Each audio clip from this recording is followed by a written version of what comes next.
మన ప్రియతమ ప్రధాని నరేంద్ర మోడీ గారికి, అమిత్ షా గారికి, రాజ్నాథ్ సింగ్ గారికి, రవిశంకర్ గారికి, అజిత్ దోవల్ గారికి మీమదు ఒక చిన్న విన్నపం. మీరు సర్వ పరిజ్ఞానుడు, మీకు ముందు చూపు బాగా ఉంది, మీ ఆలోచనలన్నీ మన దేశ ప్రజల కోసమే అనే విషయం నాకు తెలుసు.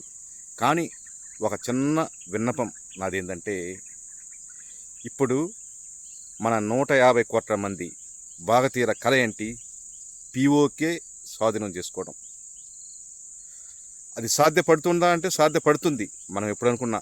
కానీ దానికి కొన్ని దౌత్యపరమైన ఇబ్బందులు ఉన్నాయి, అంతర్జాతీయంగా కొన్ని ఇబ్బందులు ఉన్నాయి.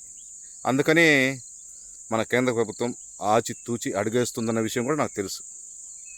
కానీ ఇంకోటి ఏంటంటే, ఇప్పుడు ప్రజెంట్ సిచ్యువేషన్ పీఓకేలో అక్కడ జనమే పాకిస్తాన్ మీద తిరగబడుతున్నారు. మన దేశానికి వాళ్ళని కలుపుకోవాలని ఉద్యమాలు చేస్తున్నారు, హిందుస్థాన్ జై అంటున్నారు. కాబట్టి ఇదే మనకు కలిసి వచ్చిన సమయం. మనం పాకిస్తాన్తో తలబడుతున్నప్పుడు పాకిస్తాన్కి సపోర్ట్గా నిలిచే దేశాలు చైనా, అమెరికా.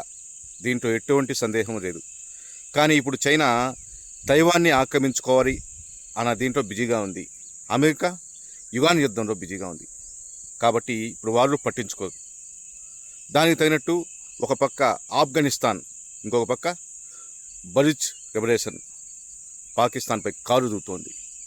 ఇటువంటి టైంలో మనం పట్టుమని 10 గంటల్లో పీఓకేని ఆక్రమించుకునే అవకాశం ఉంది.